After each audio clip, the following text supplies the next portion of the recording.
안녕하십니까. 송선장입니다. 자, 이번 차시에서는 저희가 앞서서 배웠었던 내용을 좀 정리하는 시간 가져보도록 하겠습니다. 저희가 이제 컨택트 렌즈를 이제 처음 배우면서 처음에는 이제 저희가 뭐 역사에 대해서 잠깐 살펴보기도 했고요. 이제 본격적으로 수업에 들어가서는 컨택트 렌즈의 분류, 다양한 방법의 어떤 기준으로, 다양한 기준으로서 렌즈를 좀 분류를 해봤고, 그 다음에 이제 콘택트 렌즈랑 아주 직접적인 부분이 각막이랑 눈물 부분이잖아요. 각막이 건강해야 되고, 눈물이 충분히 생성이 돼야 되고, 충분한 눈물량이 있어야지 콘택트 렌즈를 착용을 할 수 있다 보니, 각막의 해부와 생리, 그리고 누에게 해부와 생리, 이런 부분들에 대해서 저희가 좀 살펴봤습니다. 그리고 간단하게 이제 컨택트 렌즈 구조에 대해서 살펴봤는데요. 이 내용들 중에서 조금 더 중요하게 보셔야 되는 부분들 같이 한번 정리해 보도록 하겠습니다. 자, 먼저 각막의 해부와 생리, 각막의 어떤 구조가 어떻게 생겼나, 그리고 어떤 기능을 하고 있는가, 라는 부분에 대해서 저희가 좀 봤는데요. 먼저 이제 해부학적인 구조에 대해서 저희가 살펴봤습니다. 자, 기본적으로 각막은 구면의 형태가 아니라 중심부에서 주변부로 올수록 평평한 형태를 가지는 비구면의 형태로 생겼습니다. 비구면의 형태로 생겼고, 그리고 실제 이제 각막의 형태를 보게 되면은 사람마다 다 다르긴 하나 대부분이 약간 이렇게 가로로 찌그러진 형태로 생겼다라고 말씀을 드렸어요. 그래서 이제 평균적으로 가로의 그 길이가 세로의 길이보다 한 1mm 정도 더 긴, 세로가 10.6mm라 함은 이제 가로는 11.7mm 정도로 약 1mm 정도 차이가 난다라고 보시면 됩니다. 자, 그리고 저희가 이제 컨택트 렌즈 피팅과 관련해서 이 각막의 형태에 대해서 조금 잘 알고 계셔야 되는데, 기본적으로 이 각막의 크기가 소프트 컨택트 렌즈 전체 직경을 결정해주는 이제 기준이 되잖아요. 일단 기본적으로 소프트 컨택트 렌즈는 각막을 다 덮어야 된다라고 했는데, 실제 각막은 투명하다 보니까 저희가 측정하기가 불가하죠.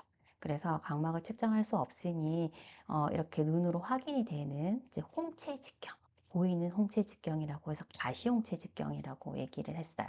그래서 가시홍채 직경을 측정을 하고 보통 이 가시홍채 직경보다 각막이 한 1에서 3mm, 평균적으로 2mm 정도가 더 길다, 크다라고 해서 가시홍채 직경 플러스 2mm 더한 값으로 실제 소프트 컨택트 렌즈 전체 직경 값을 설정을 해주시면 된다라는 이야기를 좀 드렸습니다. 자, 그래서 그런 내용에 대해서 한번 살펴보시면 되고요. 그래서 제가 가시용체 직경 측정하면은 보통 한 10에서 13.5mm가 이제 평균적으로 나오는 그 값이고, 거기에서 각막은 한 1에서 2mm, 많게는 3mm 정도 이제 더한 값, 평균적으로 2mm 더해서 전체 직경, 컨택트 렌즈 전체 직경을 설정을 해주시면 되겠습니다. 자, 첫 번째 문제로 각막에 관한 설명입니다. 옳지 않은 것을 고르라고 했는데요. 틀린 부분은 고쳐가면서 답을 찾아보도록 하겠습니다.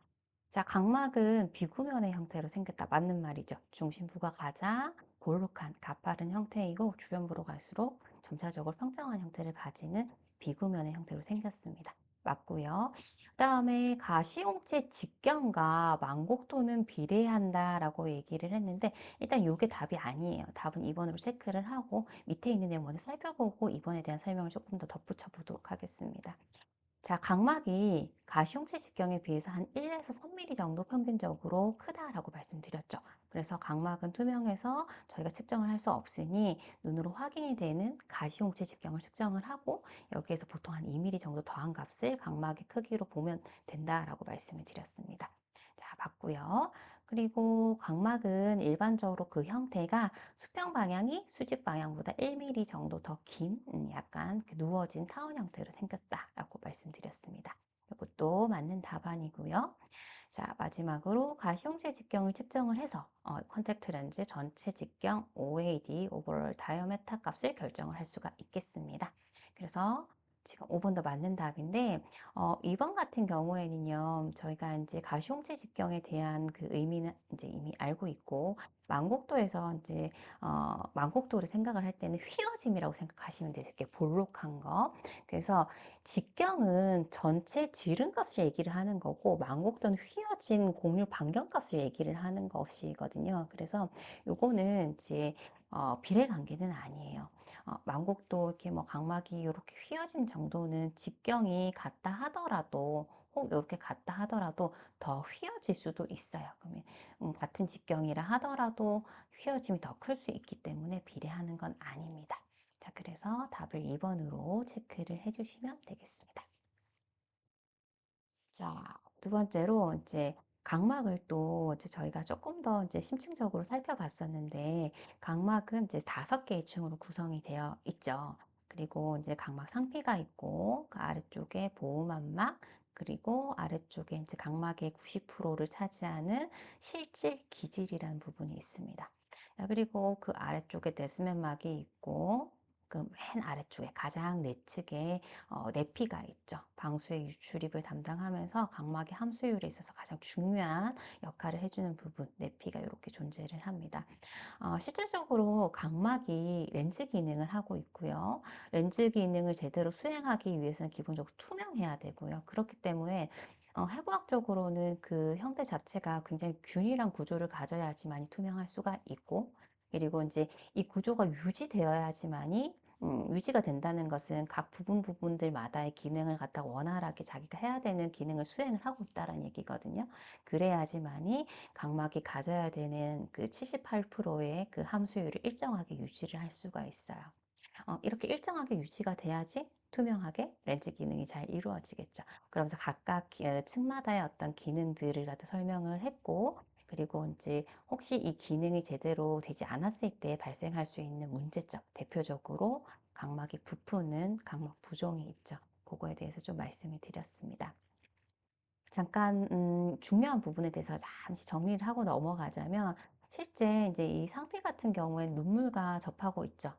그래서 이제 눈물의 유출입을 담당하는 부분이 가장 바깥층에 있는 이 상피가 되고, 눈물의 유출입을 담당을 하는데 좀 특이하게도 얘는 재생이 가능하죠. 일주일 정도면 재생이 가능하기 때문에 혹 이 상피에 어떤 뭐 상처라든지 그런 문제가 생겼다라고 했었을 때 일시적으로 이 기능이 떨어지니까 부종이 발생을 할 수가 있긴 하지만, 얘가 재생이 되고 나서는 원래 상태로 원래의 기능을 갖다 회복을 할 수 있기 때문에 일시적인 부종인 거예요. 영구적인 건 아니고.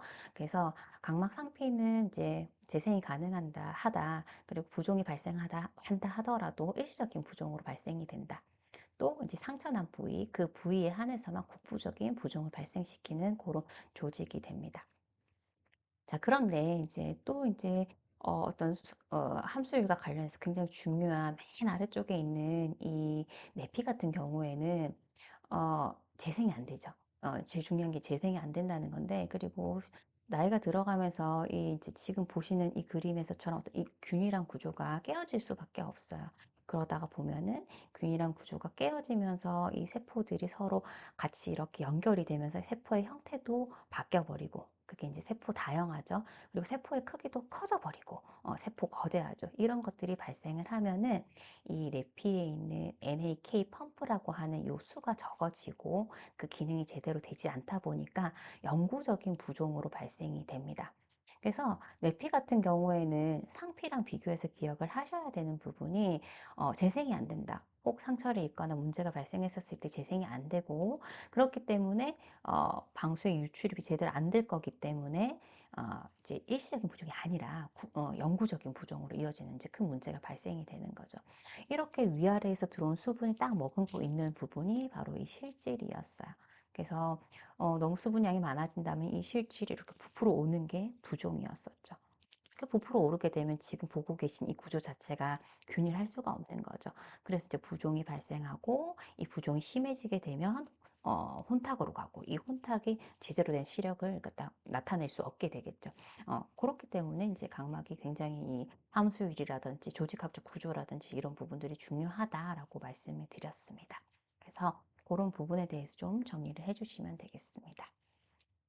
자, 그러면 방금 말씀드린 이 해부학적 구조와 관련한 그 기능에 대해서도 같이 한번 정리를 해보도록 하겠습니다.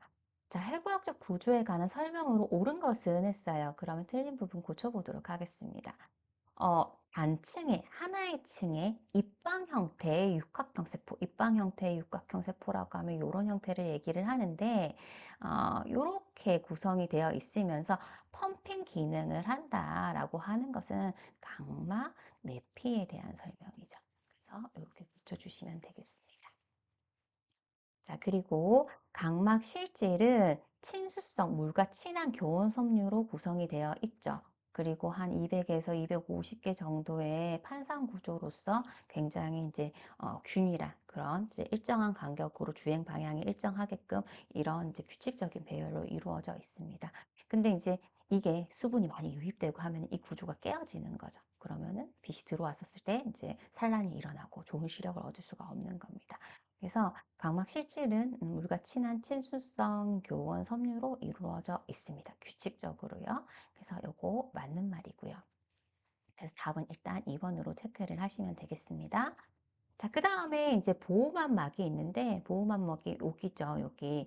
보호막도 사실 세균의 침입을 이렇게 막아주는 그런 기능을 어느 정도를 하고 있긴 하지만 굉장히 강한 막은 아니에요. 지금 굉장히 강하고 형태가 없는 층으로 외상과 세균의 침입에서 내피를 보호한다. 이거는 데스맨 막에 대한 설명입니다. 데스맨 막.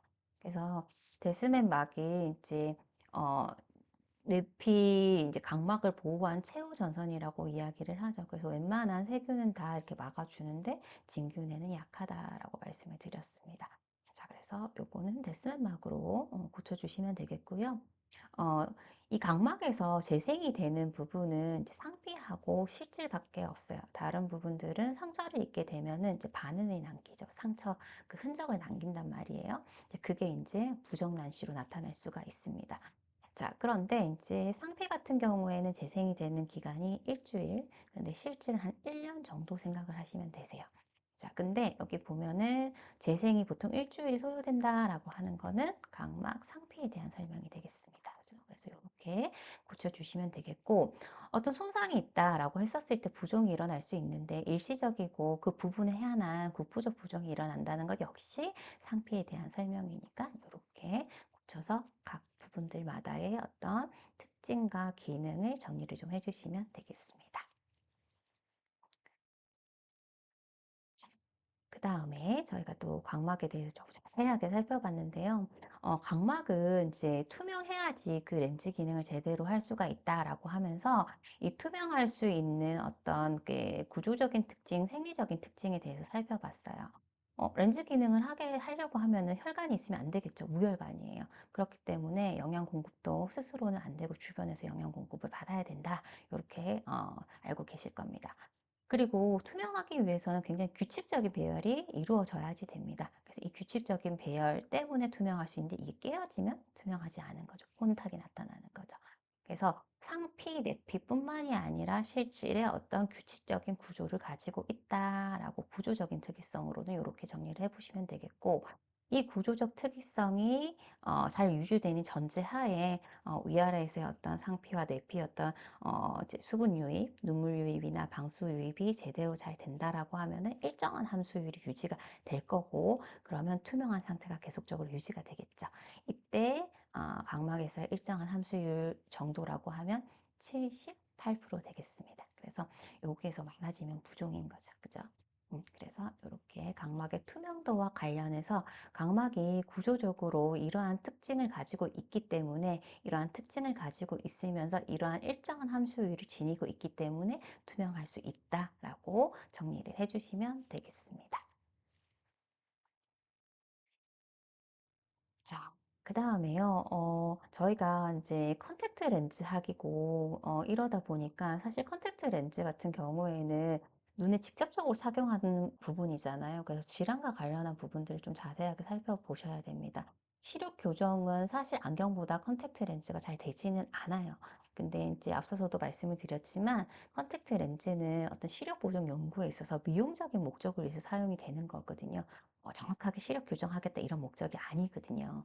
그래서 컨택트 렌즈는 미용적인 목적을 위해서 착용을 하지만 실제 눈에는 좋은 선택은 아니잖아요. 음, 이제 기본적으로 이제 눈이 숨을 못 쉬니까요. 숨을 못 쉼에 따라서 기본적인 어떤 그런 이제 요구사항이 이루어지지 않다 보니까 눈에 여러 가지 문제점들이 발생을 할 수가 있어요. 그래서 산소 공급이 굉장히 중요한데 이 산소 공급이 제대로 안 된다. 이게 이제 저산소증인 거죠. 이때 어떤 문제가 발생을 하는가라는 부분에 대해서 잘 보셔야 되십니다. 자, 그래서 뭐 사실 렌즈 착용뿐만이 아니라 산소 공급이 안 되는 경우들이 좀 있긴 하겠지만 사실 가장 많은 경우가 컨택트 렌즈를 착용했었을 때 딱 눈에 붙어 있다 보니까 산소 공급이 굉장히 이제 직접적으로 영향을 미칠 수가 있겠죠. 자, 그러면 우리 눈에 산소가 공급이 돼야지만이 될 수 있는 어떤 뭐 기능들을 살펴보게 되면은 어 어쨌든 이제 뭐 대사라는 것은요. 영양분이 들어오고 이 영양분이 산소랑 만나면서 에너지화하는 거거든요. 그래서 우리 눈에서도 각막에서도 지금 영양을 공급을 받고요. 영양을 공급을 받을 때는 뭐 눈물에서도 공급을 받을 수도 있고 아니면 혈관에서 받을 수도 있고요. 그리고 방수에서 받을 수도 있고요. 그쵸? 이런 식으로 이제 영양 공급을 받아서 받아진 이 영양소를 산소와 같이 이렇게 결합을 시켜서 대사를 하고 이 대사 과정에서 얻어진 에너지를 가지고 여러 가지 이제 활동에 이용을 하고 있어요. 먼저 각막 보게 되면은 이제 계속적으로 이제 탈락과 재생이 계속적으로 일어나고 있다라고 말씀드렸죠. 일주일 간격으로 계속적으로 탈락이 되고 다시 생성이 되고 이러고 있는데 뭔가 생성이 되기 위해서는 이제 에너지가 필요한 거죠. 그죠? 그래서 에너지가 있어야지만이 각막이 제대로 다시금 생성이 될 텐데 에너지가 제대로 없다라고 하면은 탈락만 되고 각막이 상태가 생성이 안 되면 각막 상태 자체가 이제 얇아질 수밖에 없겠죠. 얇아지게 되면은 눈물의 유출입에 있어가지고 제대로 그 반투과성의 어떤 기능이 잘 안 되기 때문에 눈물이 필요 이상으로 많이 유입이 될 수도 있다라는 얘기입니다. 그래서 기본적으로 눈에 이제 산소가 제대로 공급이 되지 않는다라고 하면은 각막의 대사 기능 장애가 일어날 수가 있습니다. 그러면은 기본적으로 상피 재생이 잘 안 될 수 있다. 그러면 결과적으로 각막의 두께가 얇아지게 되는 거죠. 얇아지게 되면은 이제 각막에서 기본적으로 하는 기능 자체가 제대로 되지 않는다. 상피해서 지금 제대로 되지 않는다라고 보시면 되겠고, 그리고 이제 대사 과정에서 에너지만 만드는 게 아니라 만들어진 부산물, 노폐물 필요 없는 부분들이 있어요. 그거는 이제 눈물로도 배출이 돼야 되고, 이제 방수로도 배출이 돼야 되고, 배출이 돼야 되는데, 이 배출이 되게 하기 위해서는 펌핑 작용, 특히 내피의 펌핑 작용이 제대로 돼야 되는데, 이 펌핑 작용할 때도 당연히 에너지가 필요하겠죠. 근데 이 에너지가 제대로 없다면 펌핑 작용을 제대로 할 수가 없고, 그러면 노폐물도 밖으로 빠져나오는 것도 힘든 거죠. 영양분 안으로 들어가게 하는 것도 힘든 거예요. 영양 공급도 또 안 되고 노폐물은 계속 안에 쌓이게 되는 거죠. 그러면 안에 노폐물이 쌓이게 되면 대표적인 노폐물이 젖산이라고 말씀을 드렸어요. 그러면 각막에 있어가지고 젖산이 많이 쌓인다. 그러면 여기에 농도가 높아지는 고농도 상태가 되고, 그러면 바깥이 상대적으로 저농도다 보니까 눈물이 또 이쪽으로 유입이 되는 삼투압 현상에서 유입되는 이제 부종이 발생을 하는 거죠. 그래서 각막 대사가 제대로 되지 않는다라고 하게 되면은 이제 뭐 상피 재생도 안 되겠지만 내피에 있는 펌핑 작용도 제대로 되지 않아서 결과적으로는 이 부종이 발생을 하는 거죠. 그래서 부종과 혼탁과 시력 저하 이런 식으로 이어진다라고 보시면 되겠습니다. 그래서 이 내용에 대해서 정리를 한번 해주시면 되겠습니다. 메커니즘을 갖다 잘 알고 이해를 하고 계시면 될 것 같아요. 자, 그러면 여기 문제를 한번 살펴보겠습니다. 대표적으로 이제 저산소증이 발생할 수 있는 예로 콘택트 렌즈를 장기간 착용을 하게 되면 이게 발생을 할 텐데, 콘택트 렌즈를 장기간 착용해서 산소 부족 때문에 이제 저산소증에 의해서 눈에 어떤 이상이 발생을 했다. 이때 어떤 것들이 나타나는가 한번 보게 되면은, 각막의 탈수 작용이 원활하지 못하게 된다. 맞죠? 왜냐면은 각막 상피와 내피가 그 기능을 제대로 해야지 눈물의 유출입과 방수의 유출입이 잘 될 텐데 에너지가 없으니까 잘 할 수가 없는 거죠. 각막 상피는 얇아지면서 그 기능이 떨어지고 내피의 펌핑 기능 자체도 힘이 없어서 이제 펌핑 기능 자체가 잘 안 되니까요. 원활하지 못하게 된다. 맞고요. 자, 그래서 눈물이 많이 유입이 되면은 이 눈물을 그 실질 기지층에 많이 포함을 하면서 두꺼워지는 거죠. 이게 바로 부종이에요. 그래서 맞고요. 자, 앞서서 각막에 탈락이 이루어지는데 생성이 제대로 되지 않을 테니 두께가 얇아집니다. 그죠? 요거 맞고요. 자, 그리고 대사하는 과정에서 에너지도 생성을 하지만 이런 젖산 같은 이제 부산물, 노폐물도 만들어질 텐데 이것들이 빠져나가야 되는데 못 빠져나가고 내부에 이렇게 모여지 축적이 되는 거죠. 그래서 계속적으로 젖산 같은 것들은 내부에 축적이 되면서 증가를 하게 돼요. 그래서 일단 답은 4번이고요. 자, 그리고 상피에 공급되는 산소량이 감소해서 세포 분열이 제한이 되겠죠. 제대로 세포 분열 안 되겠죠. 그죠? 그래서 답은 4번으로 체크를 하시면 되겠습니다. 자, 그래서 이렇게 이제 각막에 산소 공급하는 게 굉장히 중요한데, 일단은 어떠한 아무리 좋은 렌즈를 착용해도 그냥 나은 상태보다는 산소 공급이 제한이 될 테니까 눈에 좋지는 않아요. 그래서 요즘 보면은 그래도 조금이나마 산소 공급이 잘 되는 렌즈가 안전하다라고 해서 산소 투과도를 계속적으로 높이는 그런 재질을 연구 개발을 하고 있다라고 말씀을 드렸습니다. 어쨌든 근데 안 쓰는 게 제일 좋죠. 그죠, 사실은. 그래서 이렇게 한번 정리를 해보시면 되겠습니다. 자, 그러면서 이제 이 각막의 투명도를 유지하는 게 너무너무 중요한데, 그렇게 하기 위해서 떤 것들이 영향을 주는가, 이것도 정리를 해봤었어요. 자, 그래서 각막에 있어서 내피, 상피가 기본적으로 원래 그 규칙적인 구조, 해부학적인 구조가 계속적으로 유지가 돼야지 그 기능이 제대로 된다라고 하면서 해부학적인 어떤 안정성이 전제가 돼야 되고, 그리고 여러 가지 전해질 이론과 삼투압 평형, 삼투압이 이제 제대로 평형을 이루어야지 78%가 계속 유지가 되겠죠. 이제 우리 각막을 기준으로 해서 외 내부에서의 어떤 농도 자체가 너무나 뭐 바깥쪽이 고농도나 저농도나 이러면은 수분이 유출입이 이제 이렇게 급격하게 나타날 테니까 삼투압의 평형이 깨지는 거죠. 그래서 이 삼투압의 평형도 중요하고요.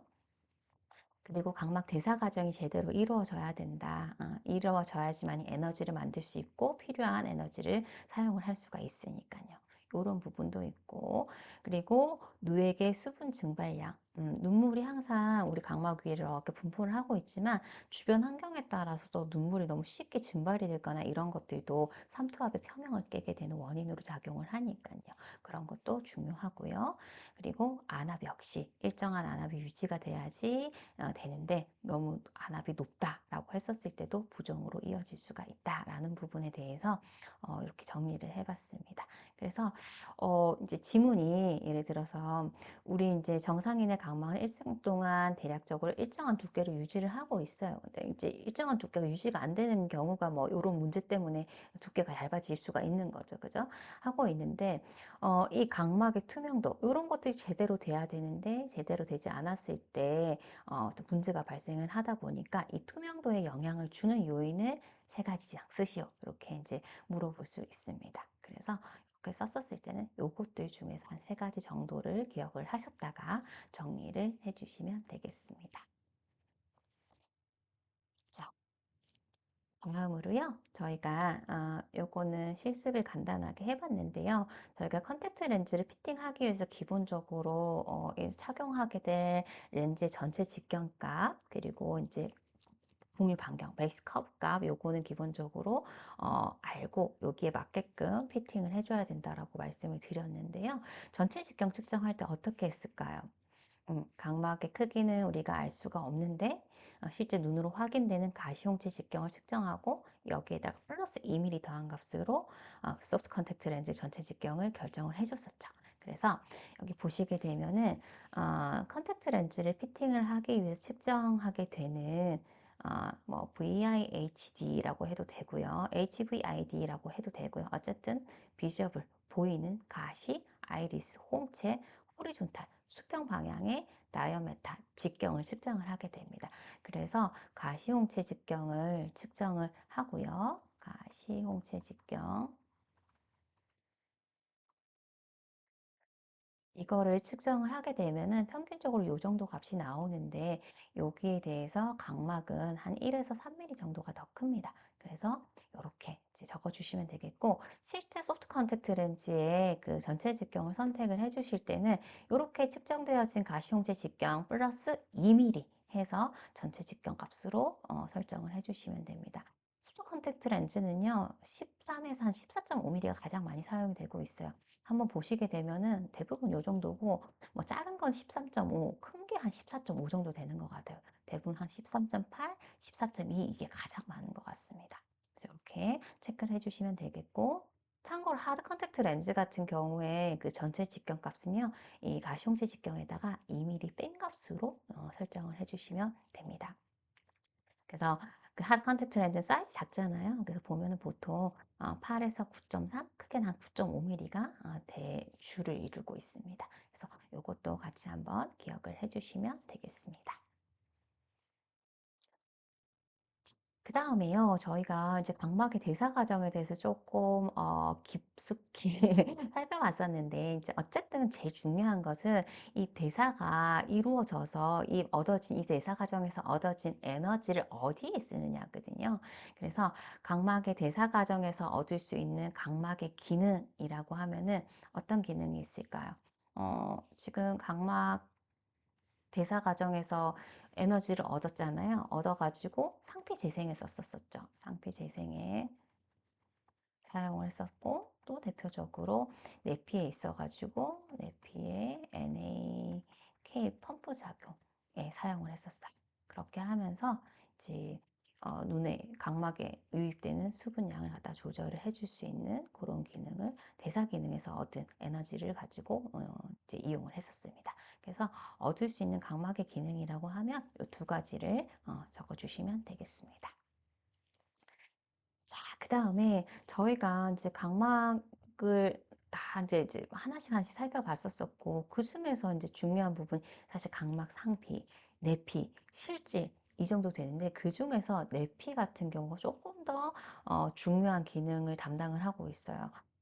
내피가 이제 뭐 실제 이제 그 상피에서 들어와서 실질에 모여 있는 눈물의 유출입과도 관계를 하고, 그리고 그 안에 있는 방수의 유출입과도 관계를 하는데 또 이 펌핑 작용이 이제 내피에 대부분 있거든요. 상피에도 약간 있어요. 근데 내피에서 있다 보니까 실제 수분의 유출입에 있어서 직접적인 관계를 하는 부분이 내피이기도 하고 내피 같은 경우에는 또 재생이 되지 않다 보니까 그 기능에 어떤 문제가 생긴 경우에는 실제 이제 영구적인 부종으로 이어지다 보니까 훨씬 더 좀 중요하게 살펴봐야 되는 조직이긴 합니다. 그래서 내피의 특징에 대해서는 잘 기억을 해주셔야 되는데 이 내피와 관계해서 실제 이 내피가 나이가 들어가면 점차적으로 계속 감소를 해요.